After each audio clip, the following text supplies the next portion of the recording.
You know, I really love people, especially if we don't agree. It's either gunning for love or it's defending against losing it. And from there, I could start, again, mapping out how it operated. The definition of what love is very diverse, right? But I worked out that that's what the mind was doing. And from there, I worked out how to untangle it. And so it was just a process. Every single, let's say there's been 13 iterations, or 17, it doesn't matter, iterations, and it just got more and more powerful. This is a podcast where it was an exploration into the mechanics of the mind and creating a systemized approach to live a more fulfilling life. I've worked with so many different people, and people roll up, and they have for, 10 years. They roll up and they trust me for whatever reason to be able to improve their life in some way, and I always have. Okay, so even though it was 10 years ago and the program wasn't anything like it is today, any bit of self-knowledge is going to improve your life. But it's changed to a process where now in 10 weeks I can take a person and I can make their ability to fix relationships, enhance their skills, fix issues at a totally different rate. So liberate your brilliance. And we sort of went at each other for the whole thing, and then there was a reprieve at the end. But I think this is important for humans in general, that to have the ability to disagree in a way that is a joint exploration of truth. It's not me versus you. Okay, let's start. We're in a podcast. Okay, Cool. I don't know where we're going. So maybe we start just being like, what is it that you do? You talked about selling yourself. What is it that I do? Oh, well, I call myself a strategist. Okay, who uses brilliance. So that's kind of the focal point of whatever I'm working with, whether it's branding or whether it's working with people. Mm-hmm. So that's what captivates me. Okay. And I talk about getting people to where they want to go using their brilliance. So I still know nothing. Yeah, keep going. Is that what it is? Is that so? You say that, and then the next question comes. Hopefully. Okay. Oh, wow. Yeah. How do you help them feel brilliant? No, it's not I make them feel brilliant. Discover. It's that I work with brilliance. So I was a brand strategist for many years, and I created a strategy system for branding. So branding is the ability to be able to communicate or influence an audience, and that works very well if you distill brilliance and try and communicate it to an audience. So that's what I did with branding. And then at some point I decided to start applying that to people. I decided that if I could work with an organization, I could distill their brilliance, I could turn it into a visual identity, which then could be turned into marketing, etc., that I should be able to do that with people, because with individuals, and the reason I could do it with the business is because it was a group of people. So then I decided to create a program that worked for people to teach them how to be as brilliant as they can. Hey! Okay, that's perfect. Good. I understand now. I'm just looking at things to make sure they're working. Yeah. So, okay, brilliance. I believe often when people want to help others, especially say psychologists, because you would imagine sound like if you're helping people with their brilliance, what is it? How do you actually empower or encourage, or what does it look like? What's this program? You ask them questions. Okay, so let's say 10 years ago, and if you were going down the route I thought you may go down, which was how did I use this to help myself? Yeah, I thought about going that route, but I still didn't get what you do. Cool. So wounded healers, I call psychologists. Yeah, well, I think I definitely needed what I created. So yeah, you're right. So I was very lopsided with my brilliance. I was incredibly brilliant at doing brand strategy and incredibly brilliant at not doing other parts of my life particularly well. I remember a branding client said to me, how can you do this brand strategy so incredibly, but your life over there doesn't work at all. Oh gosh. Yeah. If it was a stats sheet, where would you be your lowest? Back then, not now, because you had changed with your self-program. Well, I guess which part? Like, I think that when I started moving from doing organizational branding to individual people was when I hit a low that I went, this life's not working in the way I want it to. So therefore, how do I change it? That would have been that was 2013. That was probably my lowest, but I don't think it was because of one thing. I think it was just like everything just added up, and yeah. Because I partly asked that question, kind of like in a video game, people got like stats. They're like 80 out of 100 on mining, 0 out of 10 on relationships. Yeah. What would be like, what have you, I guess, Well, been... it's really weird you say that, because I do have a graphic that I use to show people. Oh, yeah? Yeah, it's very simple. Okay, I like that. And it's got my name in the middle of, and a circle around it, and then it's got all my relationships, like a star, off that particular circle. Mm-hmm. And every relationship that is growing away from the inner circle is developing. And every relationship that isn't is stuck. And so I would say that most of my relationships were stuck. Most of them weren't thriving or growing. And probably only 4 of them were thriving. And that was the relationship with my daughters, the relationship with my skill or my craft that I was developing, and a couple of others but most of them were in a state of stuck. So what do they look like now? There's many things I can't do, but if I want to develop a relationship, I know how to do it. And so I don't have the picture actually looks like it's really small in the area of surfing and gardening. And that's because I don't put any effort into that.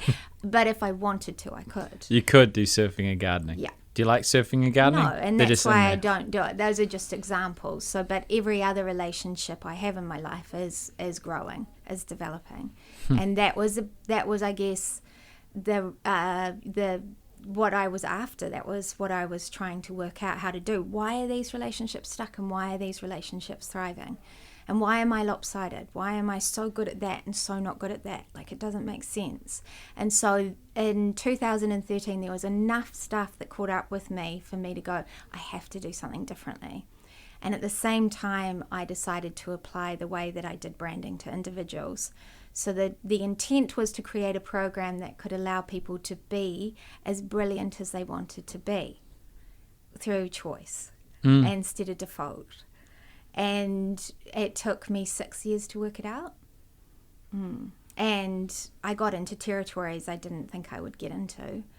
But I did because I had to, because that was the parts I needed to work out. So I worked out a system of how to harness and develop the mind. So which was very not a comfortable area for me. But I figured I have a mind, therefore I should know how to use it. Yeah, I mean, it'd be helpful. Yep. What do you think, like, where did you look in that 6 years? You know what I mean? Like, what did you go to tools? Did you consume information?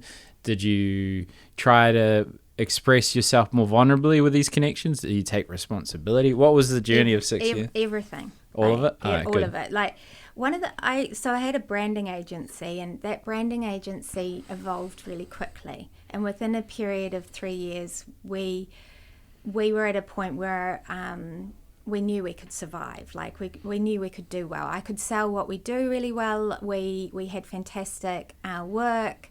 And one of the reasons that I believe it did that, and also I had a methodology for branding that I created, was if anything went wrong in the business and I could see that it was the same problem, I would deep dive into it. And I had a panel of advisors I'd go to try and work out what the issue was. And that meant that the business developed very, very rapidly. Like, I felt like I was like from limitless, take it. It was crazy. I was like, wow, this is nuts. But when I lost the business, I recognized that I hadn't applied it to me personally. I'd applied it to me as working out what was wrong with that client, or working out what happened with that employee, or whatever. But I hadn't done it on me. And so that was the first step. And then the next part was every single thing that got in my way, I would decided to deep dive on it and investigate it and work out how it worked. And so if I look at our mind has got a whole lot of parts to it. And I just looked at them one by one and went, how does this part work? How does it work at a default setting? What does that mean? And how does it work at a genius setting? And so that's what I mean by being a strategist who works with Brilliance. I just took our Brilliance and made it work for us instead of just sitting there at a default level. So for example, we've got the most incredible ability to self-observe. Have you ever learned how to use it? I worked out a way to teach people to use it. Emotions, we're looking at emotions at the moment like they're good and bad. If I look at the start of my life, the methodology for how our society did emotions was to deny them, to only present the good ones. And now we live in a society that is all about talking about them, but are they happier than, so what I'm saying is, well, that's not working either. And so I created a process where we can use emotions in a totally different way, where they're benefiting us as guides and protectors and a whole lot of other beautiful things, because I just concentrated on one thing at a time and went, how does this work? How can it be brilliant for us? And so I created a program that teaches people how to study their own minds, because the mind is set up by the time you go to try and understand it. So you need a process to be able to see it, to be able to harness it. So, okay, all right. Okay. That was a great keynote. I feel like I need to situate myself now too. Off air, you're asking me all these questions about that beautiful story. Loved it. It just sounds so fancy. So you lost your business is the word you said? Yes. What do you mean by lost? What happened? Let's get real, The audience, share these emotions genuinely. What I said was not a prepared anything, by the way. That has never been said before like that. That was just for us. Just off the cuff.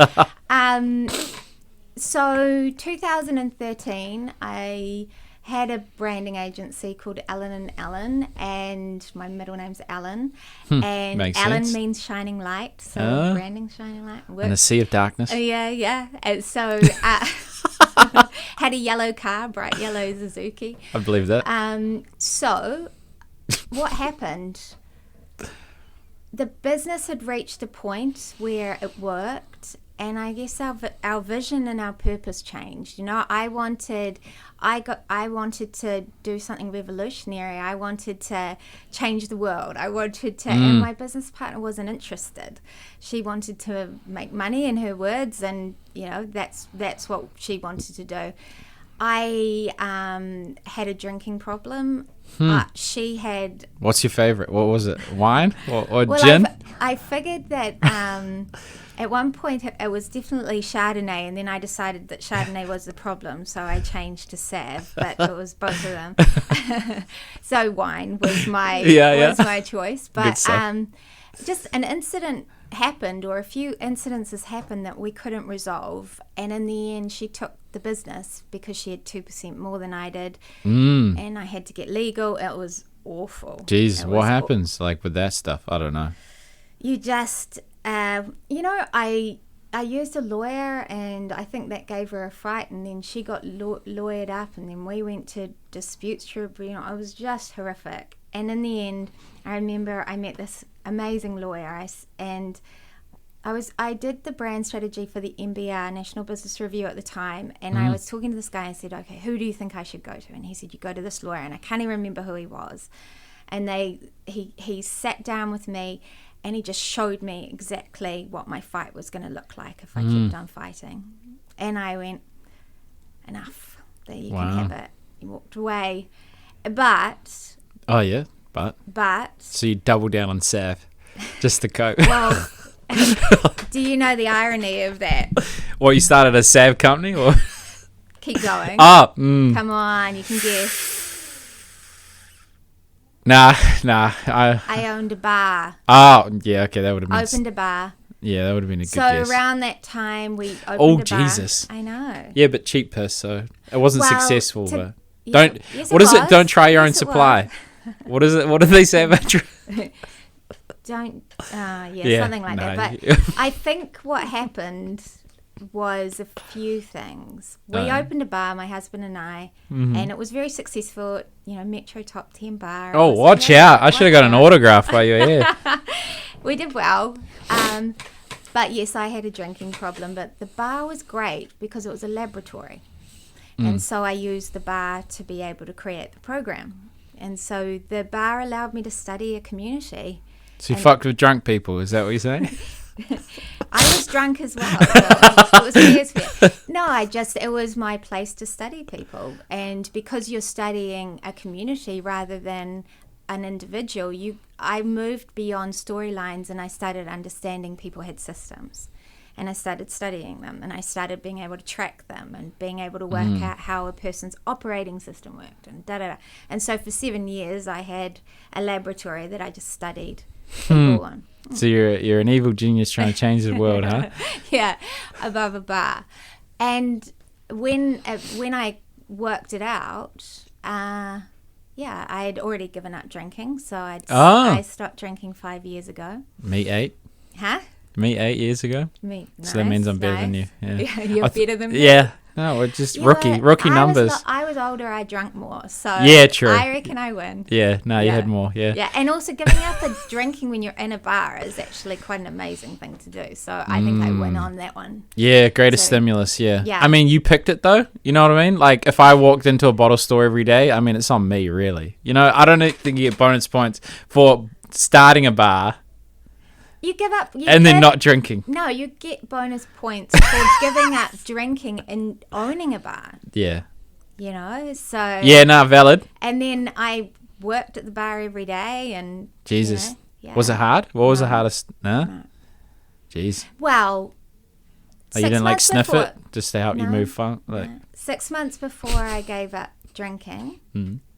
I started working on a very interesting emotion, which was the emotion of shame. That's good for drinking, that one. Yeah. And I started deep diving on it and working out how shame worked. And the process of studying it allowed me to learn how to use it and see it. Interesting. So 6 months, and then I was able to look at how I drank properly. Yeah. And on that point, I didn't need to drink anymore. Hey, well, I'd be interested to talk about drinking. Just because when I lived in a hippie community doing drugs and drinking and doing whatever I want whenever I wanted and thought it was amazing until it wasn't and then realized it's not amazing. Yeah. And my belief around the hardest thing in addiction in my sense is to give the emotion that it's medicating.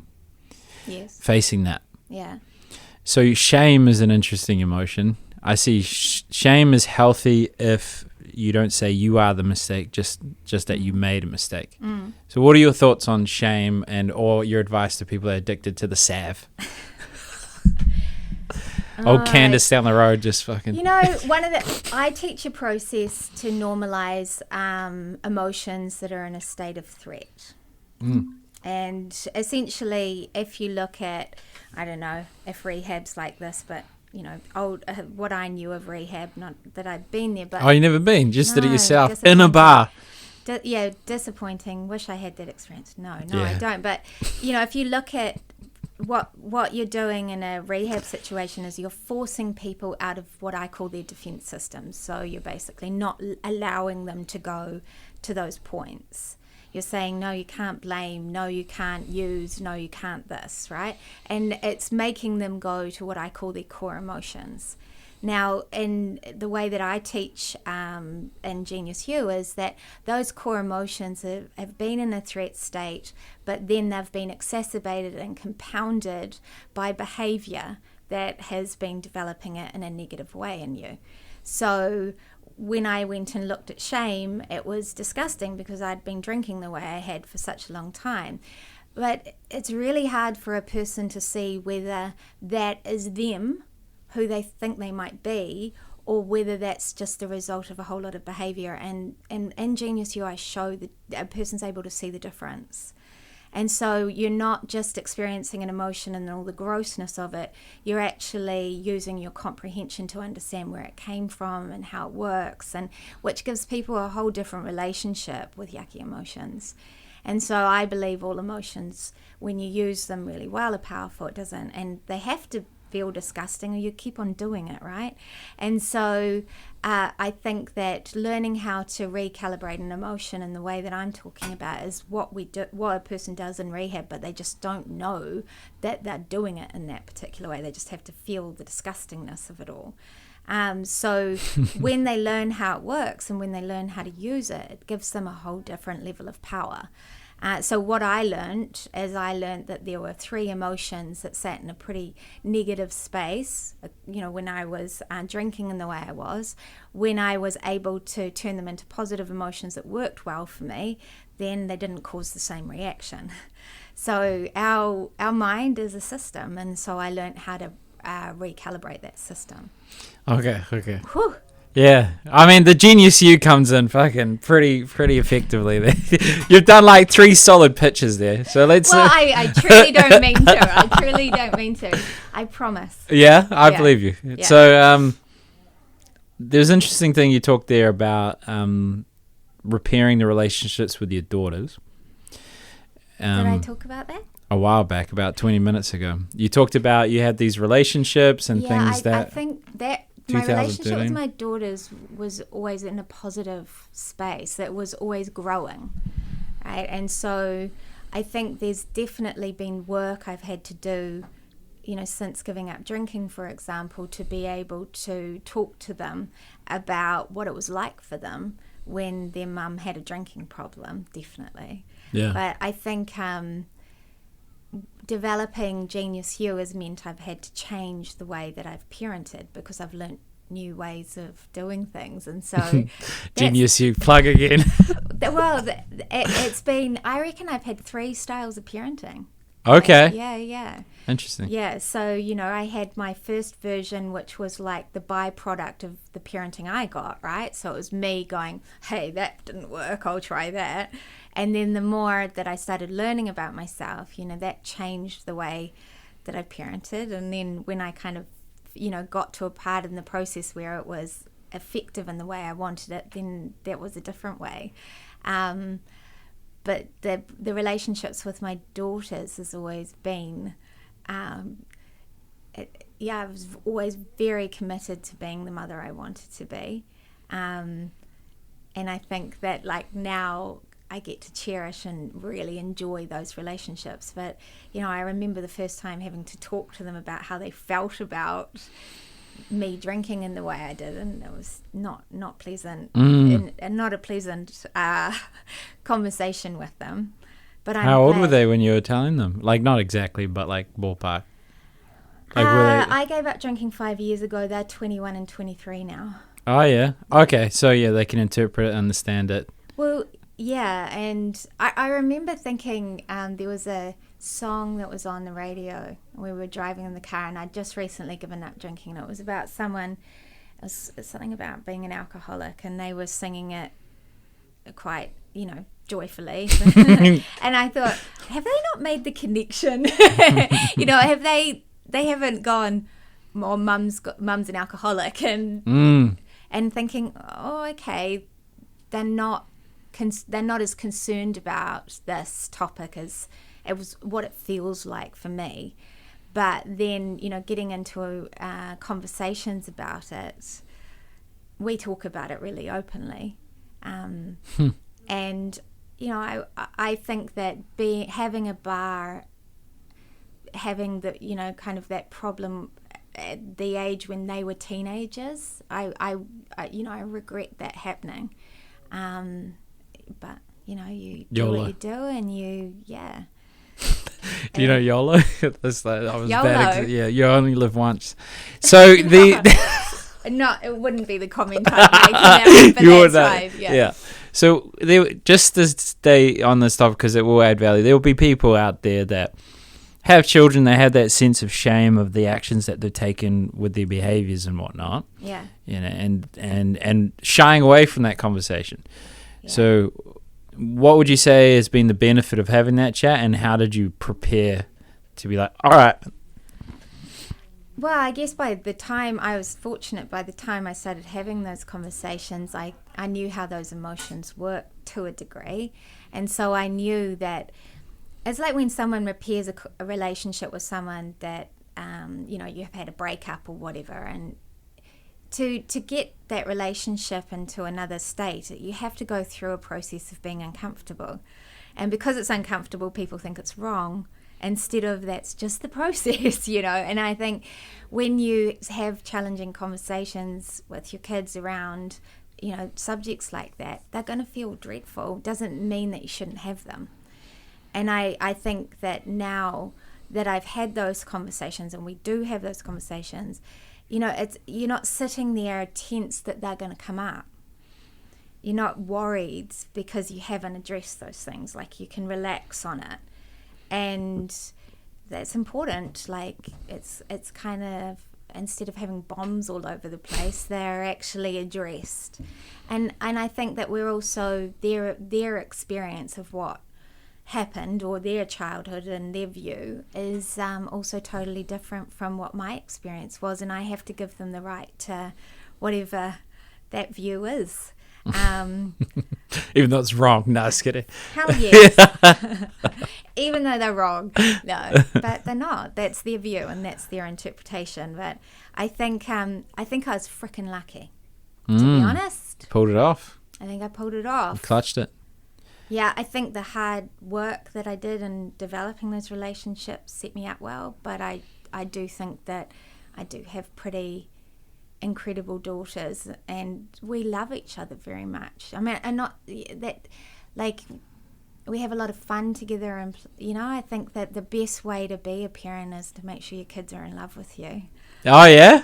Yeah, and then they can forgive you for all your fuck ups. So. Yeah, as long as you get it right from 0 to 2, they're pretty well set. The rest is the pair's fault. I don't know. I think I could have really. Well, teenagers wasn't your best work, but we all live and learn. Oh wow! I tell you, I was a lot worse. So yeah, wow.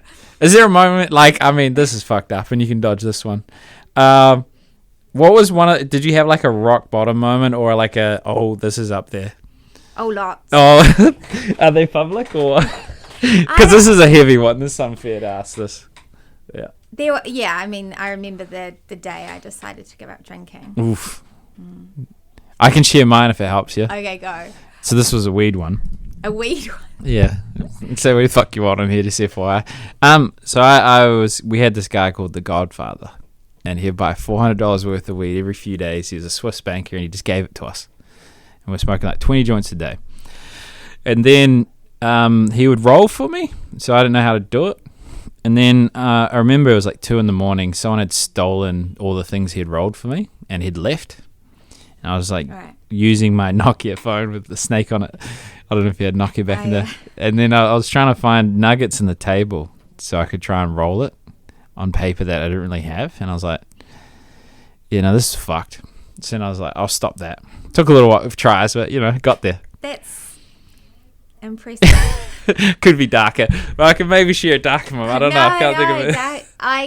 It was getting lost on the way home. I got lost on the way home to Avondale, and I was in an Uber. Ah, well, that's their fault, isn't it? No, because I fell asleep, and then they dropped me off. It's a couple of streets over, and I remember thinking, "This is it."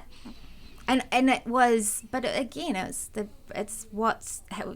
always the last straw, isn't there? Mm. And I'd given up for a month, and that gave me enough context or enough perspective to be able to see what I look like not drinking versus.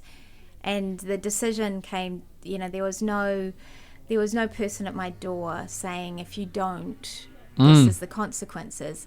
No one was like that. It was me going, if I want to achieve this vision of mine or this purpose of mine, then I have to be able to trust myself. And to trust myself, I can't do it like that. And subsequently I've been diagnosed with ADHD. I have an addict brain. I don't even eat sugar. Because as soon as you're off. Twinkies just I I'm like I just go for it. Like, Yeah? Yeah. And All in. ice I'm cream. similar, yeah. Yeah. So, I fast all day until dinner, otherwise I'll eat too much. as well, these days I have a very, black and white way of doing particular things because that's what keeps me balanced and healthy. But I didn't understand that about myself then. So, and it hurts. And it makes us feel bad about ourselves, our behaviour, and what we do is what causes us to feel, a sense of belief and trust and worth and all those yummy things. And you can't do that with a drinking problem. No, not with that lopsided brilliance. No. Now I'm so. So there was lots of dark. Yeah. People, you seem to get away with it in a way. Like, there weren't people coming after you being like, you slob, you're turning up late again. Like, you're highly functioning in a way, or no? Or we just don't know about it. Well, I wouldn't. You got lost on the street, no? I wouldn't have lost my business. Now, to this point, I do not believe that I lost my business because of the incident that was a catalyst to creating lots of friction. But I do know that because of the shame that I had around the way I drank, I couldn't back myself to the degree I could now. And so even though I lost my business for a whole heap of reasons that weren't associated with that, the fact that I had a drinking problem meant I didn't have the skills to be able to address the things that needed to be addressed. And, so it always affects you somehow. And now I just don't have those issues or those thoughts. But it's not so much because of the way I drink or not drink. It's because of the way I understand myself and understand what makes me feel particular ways. Yeah, did well. There's a whole lot of chaos in the background, people talking, and you just locked in. I wasn't as focused as you, so I need that hyper-focus ADHD stuff. Just fucking. I was there. Well, that's why I'm a strategist. Yeah, makes sense. Yeah. So on the understanding emotions and what's holding you back. Yeah. So you keep seeing. It seems like you're treating humans like computers in a way, like default settings and CPU or whatever. Well, what's your thing? I guess you can't tell. I don't know. Yeah. Like, there's nothing. Did you just like a eureka moment when you're dreaming? You're like, I've got the secret sauce that's never been discovered before. Or you use motivational interviewing, or you like mindfulness, swing it. Nope. I teach people to be able to see what I call their mental systems. So if you I'm sure if you looked at yourself for any period of time, you would see a whole lot of behaviors on repeat. Now that's evidence of a system, and a system works in a particular way, right? And so I've worked out how to be able to get people to track them and see them and understand them. And when you can comprehend them, you can change them very easily. When you can't, it's very hard to do. And so what I've recognized is that every person has to be able to comprehend their own systems, and so they have to be able to learn to study them. And so the process of Genius U teaches them to be able to study them over a 10-week period, or 6 or 10 weeks, depending on which one they choose to do.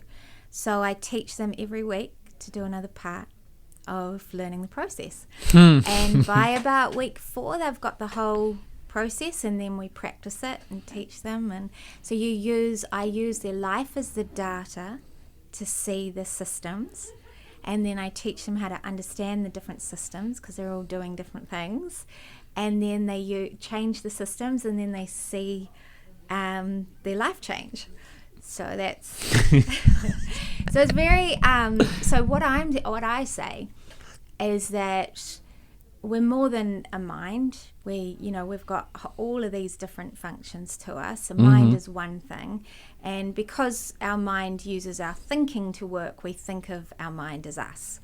And so what I've done is systemize the mind so we can see which parts are working how, which gives us an ability to comprehend it. And then we can use our awareness or consciousness or whatever you want to call it, greatest amount of kind of a bigger self to be able to change and develop our systems. Sorry, I'm not laughing at you. It's just so the systems and you used to walk around in factories and see how things work, and now you got this.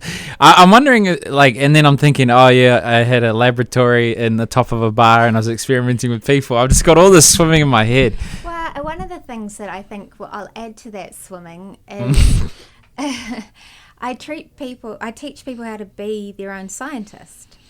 Okay. So at the moment, one of the things we look at is who's in charge of your mind right now, who runs it. Like, I believe most people, it's just a reaction to an emotion. So they're constantly reacting to everything. When there's an ability to be able to see those reactions, understand those reactions, and be able to do something with it. It actually might sound a little freaky, but it just makes sense once you can learn how to do it. Like, everybody always turns around to me once I've taught them a process, and it's like, it's so simple. And I'm like, yeah, it is so simple, but it was so hard to work out. So let's go to the working out part. These fucking experiments you're doing upstairs. What was one you tried and you're like, oh, that was a bit of a fucking Fruit Loop? Like, where did you? Because we gotta. I don't believe there's too much new information, or that level of innovation. I think of creativity as a combination of everyone else's ideas filtered through your experience. No, I agree. Yeah. So what were these failed experiments? I got a guy scared of a tap once, and I regret it. I've worked with over 400 people. Okay. So, and every person came in for the same method, right? And I just improved that method over and over and over again. So, what was the bones of it? What was the first thing where you're like? The first thing was, person comes in, and guess what? When you sit in and you're working with a coach or you're working with a therapist or whatever, it's just one view, right? The first thing that I did was I interviewed 5 others around that person. So you came in, I'd interview your mum, I'd interview your sister, I'd interview your best friend, I'd interview your client, and I'd interview your boss. Jesus, that was your avatars? You had to tick those boxes every time? No. Okay. We would choose the 5. Oof. But it has to be a cross-section. Okay, so do you know how powerful that is? Yeah, very powerful. Okay, cool. And then I worked out that I could get past people's storylines and I could actually start looking at commonalities, and I worked out how to map out their operating system, so how they unconsciously operated. And then I could draw it, and I could, and I could define their purpose and what they were brilliant at, and then one day I worked out that the mind was doing one or two things. Mm-hmm. Do you know what it was doing? No, tell me. What was the mind doing? Once the mind is past survival, it's either gunning for love or it's defending against losing it. Okay. And from there, I could start, again, mapping out how it operated. The definition of what love is very diverse, right? But I worked out that that's what the mind was doing, and from there, I worked out how to untangle it. And so it was just a process. Every single, let's say there's been 13 iterations or 17, it doesn't matter, iterations, and it just got more and more powerful. Okay. But 4 years ago, as I was working with a client, I saw how everything was connected and how their behavior was feeding all of the gross feelings they had about themselves.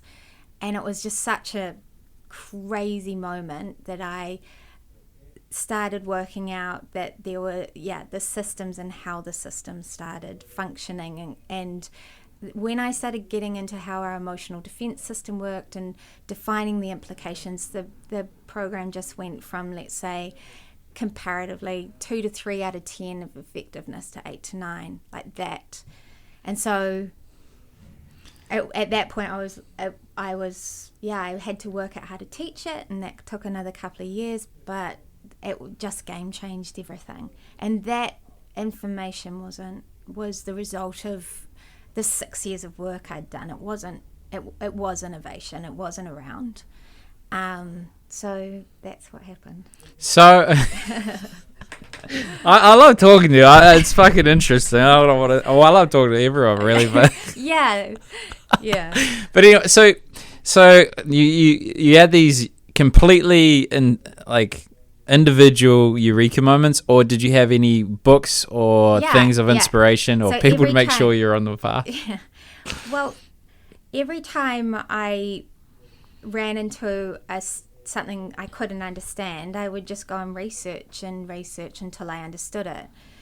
But what I was trying to work out is, how does this thing work brilliantly?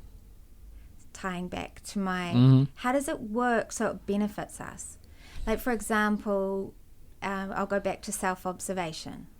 When we don't learn how to use our ability to self-observe, it sits there like a judgment tool, and it just judges everything. It judges you, it judges other people, it judges, it's what it's judging on is based on whatever it got programmed to judge based on. It's not, so it's sitting there as this powerful tool that's been turned into something that's really negative for us and hurts us. So what I've done is gone, okay, you can self-observe, let me teach you how to use it. And I'm going to teach you how to use it with a framework. And that framework is based on how the mind creates outputs, the system. And so, very, very powerful way to be able to do it. So when I started researching self-observation, there's very little content about it.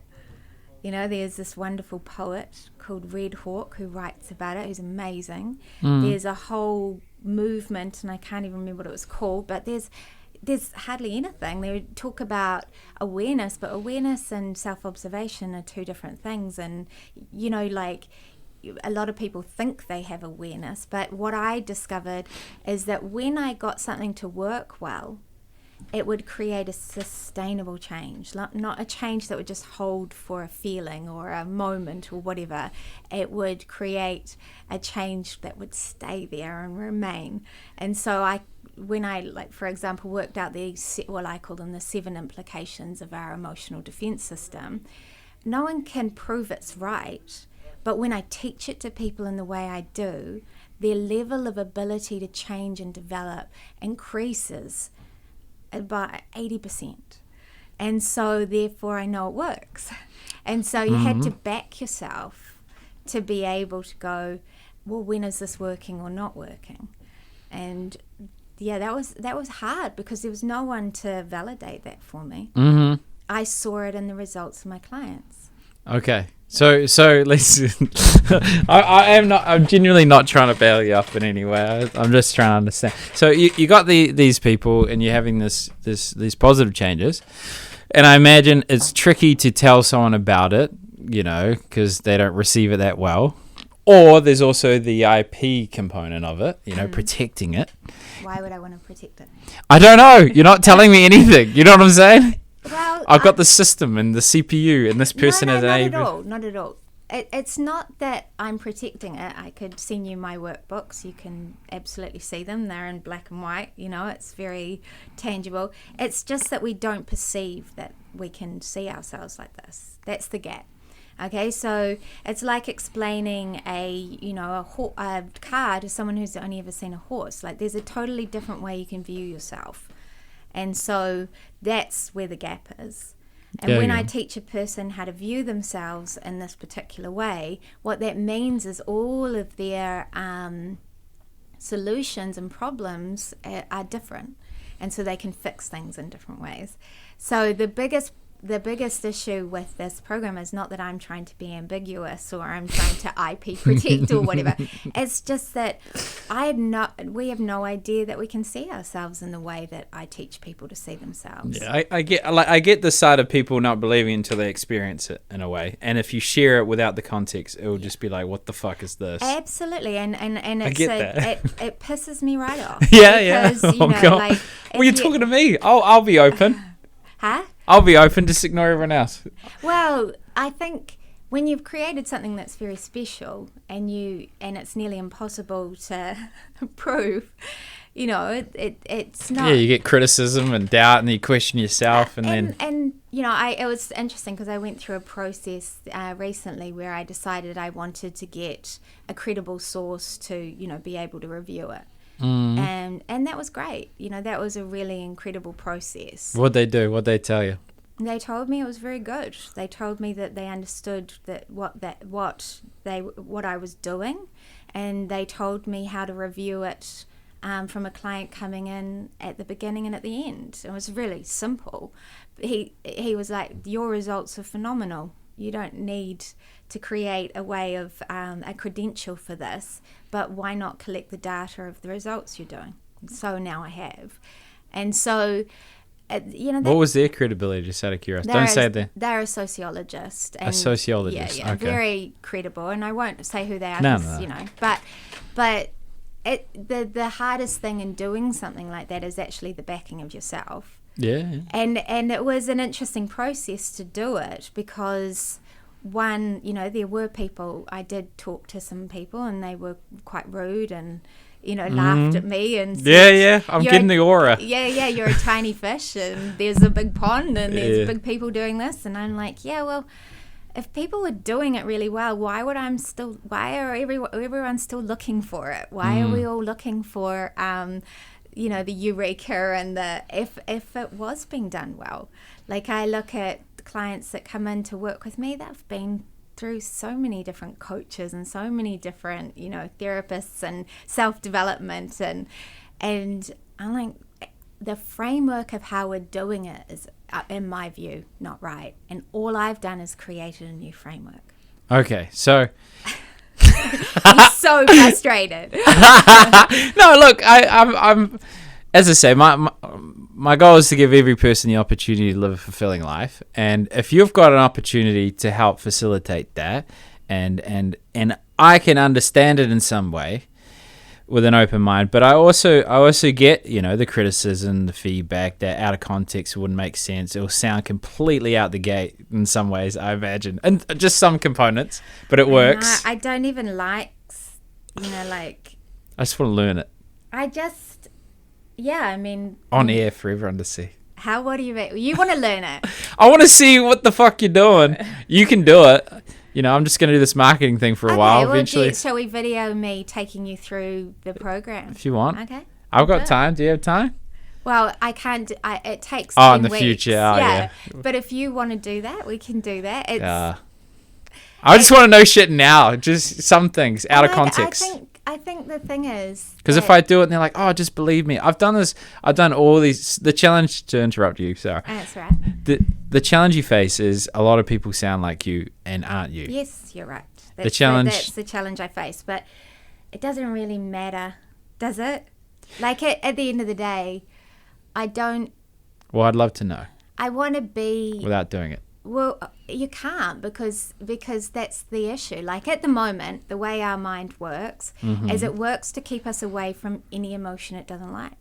So it has this inbuilt system that repels us away. And we can see it on obvious stuff, right? We can see it's like fight-flight mode, but it's with emotions. So if an emotion is in a threat state in your mind, you'll hit a defense system, and that defense system uses your thinking to move you away from it. So anything that a person finds uncomfortable, that system will be hit. Question. Yeah. If there was another you in the world, yeah, could you explain it to them and they would get it? Well, if there was another me, like they understood it. They're mad scientists working on people in a bar as well.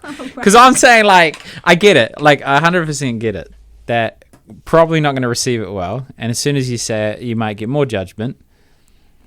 There's nothing to say. That's the thing, is like, is there anything to say? I think this is the kind of thing, like, speaking of defense mechanisms. No, well, I've worked with so many different people, and people roll up, and they have for 10 years. They roll up and they trust me for whatever reason to be able to improve their life in some way, and I always have. Okay, so even though it was 10 years ago, and the program wasn't anything like it is today, any bit of self-knowledge is going to improve your life.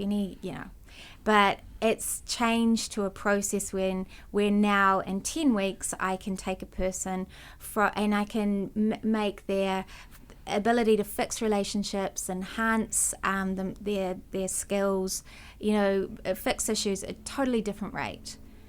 Now, the people that do that get to experience it. That's what's important, right? So my driver wasn't the fact that you're going to believe me or not. And now I know how the mind works. I understand why people can't, right?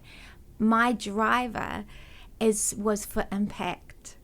My driver was that a person could be as brilliant as they possibly could be, and I've created a process that teaches them how to do it. I've done it.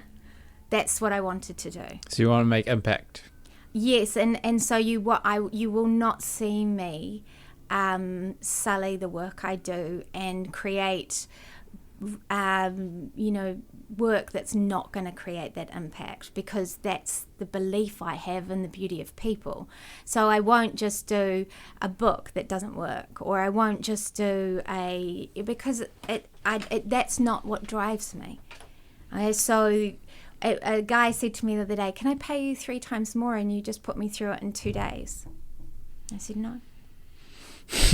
Because it wouldn't cause the result. The impact, yeah, I get it. So it doesn't matter that people don't believe me. It doesn't, I'm not on a crusade for people to go, Simone, that was amazing. And I get it.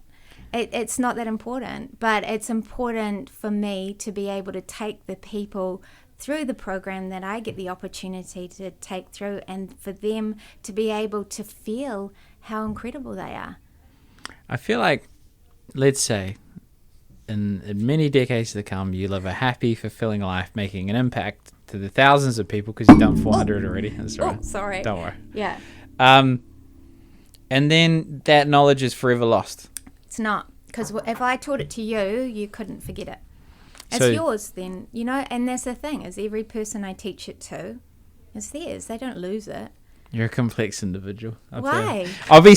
So when we spoke off air, I'll say nice things. Your perception, and to build comfort and natural inquisitive nature and understand others, I could see you making a meaningful impact to people's lives purely just from the way you approach things and who you are. Mm-hmm. Putting aside the system thing. Now, we've talked in this, and it hasn't been necessarily a safe space, and it's public, and then you've got all these other people that have been nice about your ideas, but then you've got these clients that are making this beautiful impact in their lives. Yeah.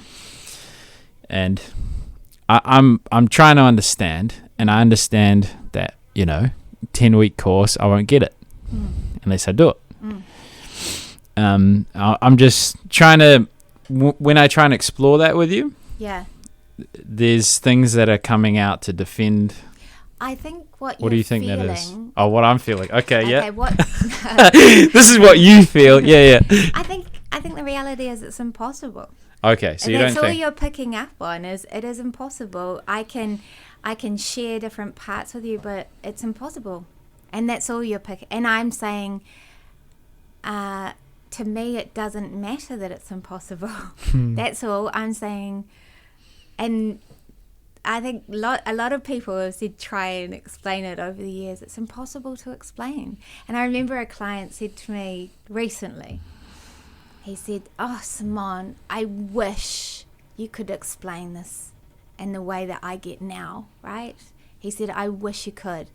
And I said to him, "It's impossible." We don't know. You've tried, and it doesn't seem possible. I know, because I know how the systems of the mind work. And I know that it's too big a leap. It's too big a paradigm shift in one conversation. What's a small shift? What's a small shift? That we have... There's a lot that you're tricky. Yeah, I genuinely think you're an amazing person. This whatever this is, I get it. It's not helping. The impact you could have. Maybe that's the thing. You don't want to. You just want to help. No. I like. They can get fucked. Those homeless people out there. No, not at all. I think that I can take one person through something that's so big that it's the game changer of their lives, that they can step into being who they want to be, right? And I've learned how to do that through working on something, obsessing on something for 10 years. Now, what's the next 10 years hold? For me, it's learning how to take 1,000 people through at the same time, and that's what's going to happen next. How do you do that? By practicing or no? I think that it's just the same thing. It's showing up to the same place and teaching the same tools for 10 weeks, but working with 1,000 people rather than working with one person. It's just a process. And so, but the thing with the process is you have to teach it in a particular way. Like I say to my clients at the beginning, you have to follow what I tell you to do. They have to do homework every day. They have to, lean into hard emotions, and obviously I teach them how they work, but you cannot do it unless you go through that process. And for years it minded that I couldn't explain it, for years. And then when that client said to me, "Oh, I just so wish you could explain this," I sat down and I thought about it for a long time, and I defined 5 different reasons why it was impossible, and I went, okay, that's okay. Damn it. Well, this cuts off at 30 minutes, so I just push that button. I don't ignore you, son. I might give you a break from it, but it's 3:16. I don't know if you got to be anywhere. I'm so all right right now. You're all right. You're not sure. Yeah. I'm just gonna stretch. Yeah, freedom. So are you annoyed with me? No, not annoyed. We're still recording too. I can pause if you want. Up to you. This is content. Okay, I'll talk to the empty chair. So this is what I'm feeling. Okay. So I've got an archetype in life that is, I'm not very trusting of others, and I've experimented all these other things. You know, I've gone to this, I think it's called a Warriors Weekend, and before you get in, they ask you to make this commitment to be like, everything that happens here stays in here, because if people heard about the process, they wouldn't understand it. I have heard that, yeah. And then went through it, and I was disappointed that I made an agreement that I was uncomfortable with, because it was a bit woo-woo, things that were happening here. And then the other side of things is, you know, I'm on the exploration of truth and trying to understand what helps people. Yeah. So I do get how things out of context. I've done a lot of unusual and interesting things with the mind. Guided meditations that, you know, you're visualizing certain things and it doesn't make sense unless you actually visualizing them. Like mine was like a gargoyle inside like a dark cave. See, this isn't like that at all. This is very systematic, and you might want to move a little closer. Just use it a break to move around. Change the energy space. And I think that's kind of something that's really wonderful about it, is it's not woo-woo, it's not incomprehensible, it's just that I've learned how to teach it to people in a way, you know, that I always wanted to be a rock star. Oh yeah, did you? Yeah. You sing or play star. Or I don't know. You just want to do one. No. And if I look at myself, I'm like the queen of making sense of things. Okay. It's very unrock starish, but I've made sense of it all. And that was very, very important to me, because nothing made sense. A person would be nice there and then horrible. A person would be amazing there and then, you know, like, how much did I love my business partner, and then she took my business from me after I had done this and done this. Why were people like this? And so what I did was created a framework to make sense of it all.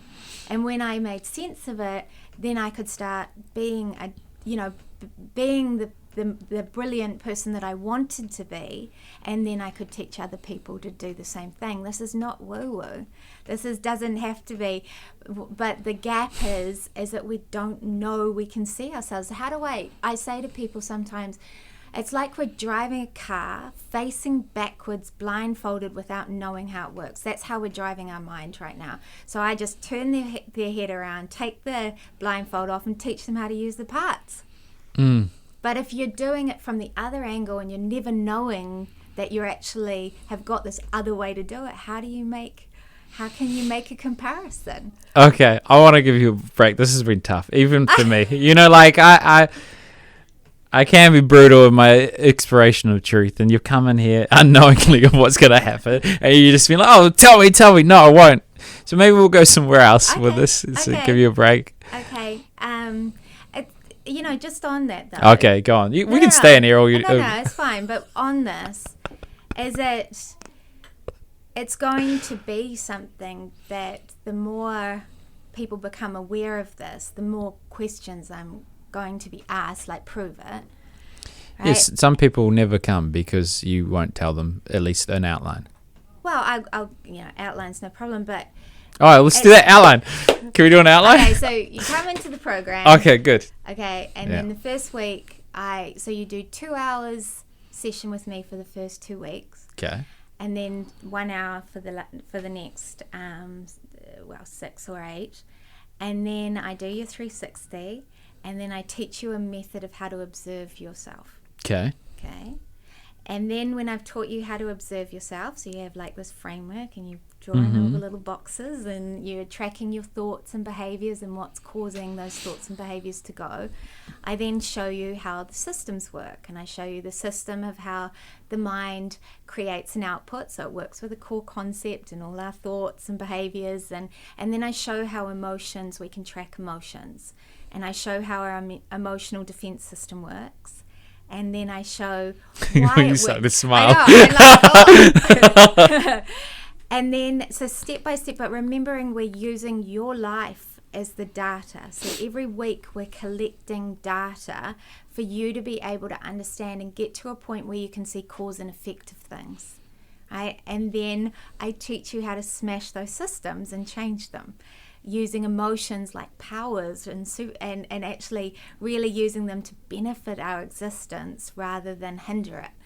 And so that's the process, but it's effective. And you can't stop thinking in that particular way once you've learnt that way, because it works better.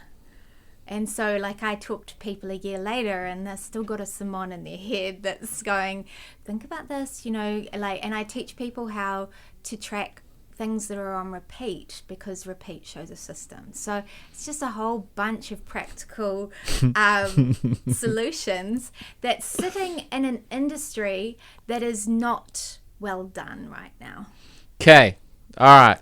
So, I mean, I don't know. I don't necessarily think I've missed out. Like, if I think about it, I break it down. Okay, I'm unconsciously doing things and they're impacting my life, and now suddenly I'm more aware of them. In a way, I've got these data points, this behavior, I'm doing this, and I'm recording that, so I'm aware of things. And then, okay, if I've got all this data that leads to a particular identity or core belief or something that you're like, oh, should I feel this thing? I wonder what that is. Let's experiment with that in a place where I'm accepted and understood, and express it to others, or even just to myself. So then I can integrate the things that happened that lead to these unconscious behaviors. It's how I would interpret without knowing anything about your fucking voodoo. I think you've done very well.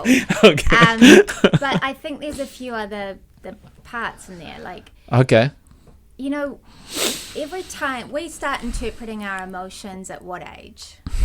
I don't know. 18 months old. Oh, do we? Okay, yes. Interesting. So as soon as we start interpreting our emotions, that becomes the programming for how we respond to those emotions. So, for example, if you have a terrible relationship with the emotion of success... Yeah, give it back to me. Yeah. Then you will sabotage on that. Now, sabotage doesn't sound like sabotage. It sounds like a rationalization that you will buy into that will divert you away, like, oh, I need to make this process more robust, or I'm bored of that, or I'm... Okay? Yeah. So... This tonality's very sharp. No, sorry. So what we've got to do is we've got to be able to look at the way that our emotions been programmed, how we've interpreted it. Mm-hmm. Now, if we've interpreted the emotion of despair, for example, as being unworthy, then we will be we'll be building that in our lives through our thoughts and behaviors, because it comes from that interpretation. You can't create a life if you haven't interpreted or understood in a particular way. What that means is we're creating all our own shit. Right? And all I'm teaching people to do is how to get to the initial interpretation and be able to change it. Gotcha. Right? So instead of having to willfully change something, they're using the genius of humans, which is our comprehension, to be able to change an emotion to get a different outcome. Okay, so let's say with my husband, every single time he doesn't give me what I want, I move into having a go at him for whatever, thing he's done. And if I track that system, I can see it comes because when he doesn't give me what I want, I feel despair, and then I interpret that as him not loving me and blah, blah, blah, and create that reaction, and that becomes our relationship. So all I've done is recalibrated that emotion and learned how to work with it so it's benefiting our relationship instead of hurting it. See, this makes sense. So, like, I see in relationships, you have a story, and then they have a story, and you both need to be empathetic for yourself and each other about that story. Like, mine is not feeling valued, so I feel more comfortable when someone keeps agreements or is genuine, so that I can be clear on their intent, so that, I feel safer in the connection that we have. Then I also think about rationalization. So when you explore someone's mind and try to understand them, they often, in order to maintain the status quo, their core belief for their identity, they have these things that come out that protect it. So I can get that, you don't want to do this with... So imagine this though, like the other day I did a food challenge, an exercise challenge, right? And so that challenge had 10 points to it. Okay, and I changed the way that I ate, and I changed when I ate, and I changed the way I exercised, and so all these 10 points, right? And I did that, and then I went, holy moly, I've got so much control over my body.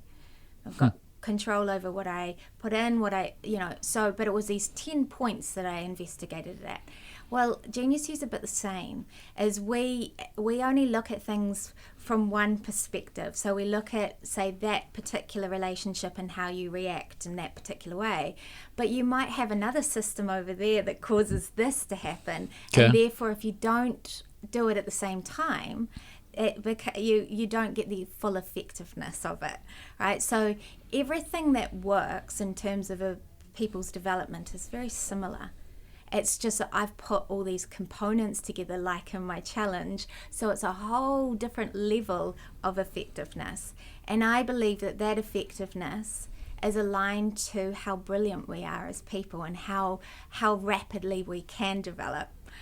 So that's the big point. So if you only look at it from a small perspective, you're only going to be able to affect change in a small way. I've just opened it right up. I get that. I mean, and we're complex. We've got different components to what makes us who we are. And I've also made the mistake of I'll realize some past event or whatever has some impact, and then I'll get stuck on that paradigm of being like, this is why I feel what I feel.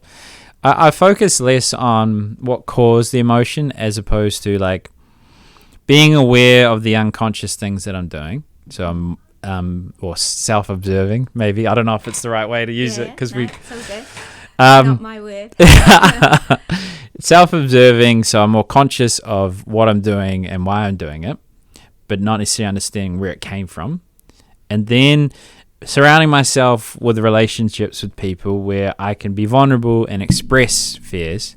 And those two things would probably be my 80-20 of, getting control of my mind again. And I don't know about the whole psychoanalysis. When I was 10, my mum didn't love me, so that means I can't, shake hands. Like, I don't know. I don't see the value on it, but I can see how it created it. Yeah, like I look at, say, your relationships, siblings, whatever, right? If you move in, if a person moves into a state of threat, right, what their mind does is it retrieves the memory to create a new emotion. Okay, so let's say with my brothers or whatever, I feel insignificant, and so I can retrieve an emotion, I can retrieve a memory of frustration or resentment, and then that becomes the significant thought that goes through my head. Imagine how much that damages that relationship. Now, that's what happens with us. We've got these systems that do these things, and because we don't know how they work, they become the dominant thoughts in our mind, and then they affect how our relationships develop. So that means that the people we've had the most history with suffer the most, because we've got all these memories that we can throw at each other when things happen. I don't think we need to psychoanalyze. I don't think we need to go, because my mum did that to me or whatever. I think that becomes what we think we need to do when we don't understand the dynamics or the mechanics of how our behaviors and thoughts actually work. See, we're finding some headway here. We're getting places. We got stuck on how does this work kind of thing. Yeah. Well, I mean, you told me something. You don't have to be like, to break your belief systems, we get you to juggle oranges and write down these. You didn't have to go there, but just talking about. I'm not saying you do that, and you said it's very scientific and statsy. Don't stop doing your thinking face. This hasn't finished. My thinking face. Yes, I'm about to talk, but Ryan's going to keep talking. So. Using relatable stories of people's experiences and using scientific things, like you have neurons that set up a certain way when a stimulus happens, you react like this. Yeah. The more aware we are of that, probably a good thing. Yeah. So I'm just curious, have you found, you might not share the process, but have you found things that land in their head, or you just referrals, you sell the result, or what works? Well, generally clients come in because somebody else talks to them about it, but unfortunately people come in because they're in pain in some way. Like there's a small percentage, maybe 10% of people come in just because they are ambitious and they're just going to learn anything about themselves basically, and that's fine. But most people come in because the pain of something has overridden the desire not to look. And then they might have heard someone talk about me or whatever. And so they rock up.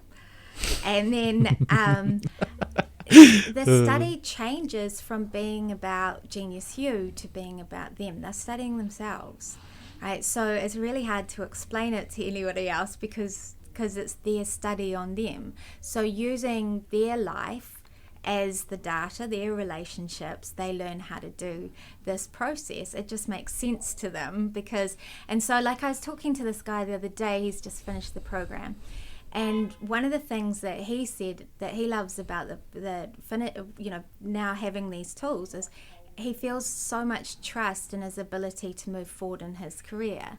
He feels like he has any tool or any skill that he needs because he knows how to access the knowledge to be able to apply that skill.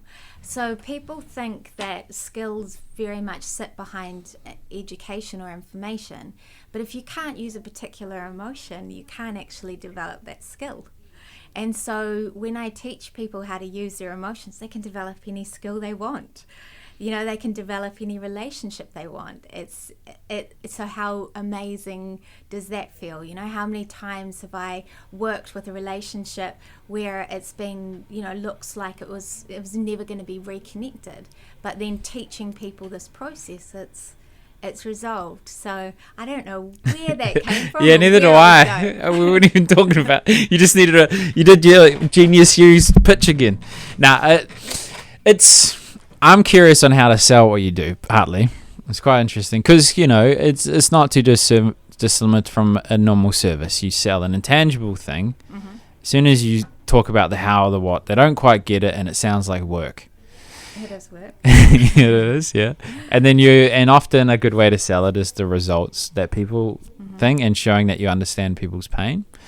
Yeah. So I'm wondering, so now this isn't me fucking going after you. What the fuck are you what is it? Tell me about it. I get some semblance. I know I don't get it fully. That's fine. Yeah. I'm just curious how you sell it now because, have you been thinking about how you sell it? Because referrals are nice, but I mean... I think that I'm realistic about where it's at. I don't want to be like I remember You can have any skill. You've controlled your Yeah, emotions now. yeah, The skill of selling what you do. I Sorry. don't want to be a person selling a nice feeling for a little while to a lot of people. They can go to a concert to experience that. So I do recognize that, it means when a person rocks up, they have to trust me, and generally they're buying that trust. What about training someone? Do you want to train someone? Yeah, I've started to. Okay, cool. Yeah. So how are we going to sell people the idea of training? So I guess you train your clients, maybe? Yeah, well, clients, that when they learn the process, they can't help but have it and use it. And then quite often they teach their children, or they teach their relation partners or whatever. But there's a couple of people that I'm starting to work with that I'm teaching the process to. I don't think that that's going to be hard to do, because it's just a process that every person has the capacity to process. You got to teach them how to get clients, though. Yeah, well, and that's So how are they going to sell it? So how are they going to sell it? You know what I'm saying? There's so many fucking... you might be completely, fully healed and enlightened and worked it all out, but I'm sensing a lot of fucking defense mechanism, got my back up coming up, but I haven't been a safe space as well. I think it's because you keep on trying to do something that's impossible to do, which is understand something that you can't understand right now. Gotcha. And so we keep on butting because you can't get past that. Okay, right? so... And so that's like I look at when you're branding a company, I look at complex businesses trying to sell in 1 90-second pitch, right? So that you can't do that. You have to build the relationship and do whatever you need to do. And potentially, because we've got all these people standing up on stages saying that they can fix people in the way that they can, that's what dilutes the proposition when I'm talking about it or whatever. I'm not saying that there's an answer there, but what I'm doing is I'm building a group of people that are and it's growing every year. It was interesting. I started working with a networking group a while ago, and at the beginning they looked at me like, "Oh my, what is this? What is she about?" And now people just edge up and they say, "I'm next." Okay. Well, because the biggest thing that they're picking up is the feeling. Yeah, I get it. And the biggest thing that people, is go, what are you doing differently? Yeah, I mean, I imagine if you keep providing exceptional service and changing people's lives in a way they've never seen before, they'll probably tell other people about it, and then it'll just naturally transgress. And I think that's exactly what's happened. Now, my problem was when I tried to think about how to build it without just that natural progression. And so, is there a problem with building it like that? And that was a big thing, is like, how do I want to be big? Do I want to be this? Do I want to... And I guess at the end of the day, I want that impact. And that impact for me isn't standing in front of 500,000 people. That impact is taking one amazing, incredible person right now and giving them all the tools that are innate in them and teaching them how to use them. Mm-hmm. It's beautiful. Genuinely, I am happy for you. You're a lovely person, and if these people are having these incredible changes, I'm not saying they're not. Yeah. That's amazing. Keep it up. I will. My only last pushback. Oh, I wonder. Yeah. And we're at the end, so and you can have, the floor or whatever. Is my opinion. I feel like you gave up on the impossible too soon. I don't think I did. I think that I didn't. I think I've worked on something for 10 years, and it was a really hard thing to work on. But my reward is not in a person in an hour conversation getting it. My reward is when a person that's done this process turns around and goes, "Oh my God, it's so simple, and thank you," and that's enough. Okay. So I think that I've come to the realization that my job is done, and that I put that together. And sometimes I say to people, and it's a bit cheeky that I'm saying this, but I think, you lucky bastard that I've done this, because it was so hard, and you get to walk on in 10 weeks. But that's I've done it. And so I don't have to do this other thing, because I know that it's too hard for me to do. Now, let's say I was an Apple, or let's say I was a big brand, and people put lots and lots of money behind me to create footage that would be able to express a transformation creatively. I'm not in the position to have the funds to be able to do that. At some point, maybe I'll do it. But right now, it's just this one woman that's done this thing that can transform, at the moment, 40 people a year, and that at some point we'll be able to put teams through, and that's what I wanted to achieve. Cool. Well, I've loved meeting you. I feel like it hasn't been great for you, but thank you for coming on. I think one thing I'll do in the future is actually redirect that question, because I think that it's a natural question, right? It's a very, very, it's what you want to say. Explain it to me. How does it work? But you can't. And so, and one day, yes, I'll get there when I have my bigger brand budgets to work with. So it's possible. Yes, it is totally possible. I just don't have the resources. Good. That's what Apple did. That's what big brands do. Cool. They're able to show a paradigm shift through creativity. I don't have access to that right now. Cool. So it's really hard but possible. Okay, you won. No, I don't want to win. No, I want Yes, you're right. It is absolutely possible, just not with my resources. Okay. Cool. And it's really nice that you've brought me to that point, because in actual fact, I've realized that before I just forgot. So if I had the resources to be able to show it, yeah. Cool. Well, I hope you achieve your dreams. And thank you. I love meeting you, so thanks for coming on. Thank you.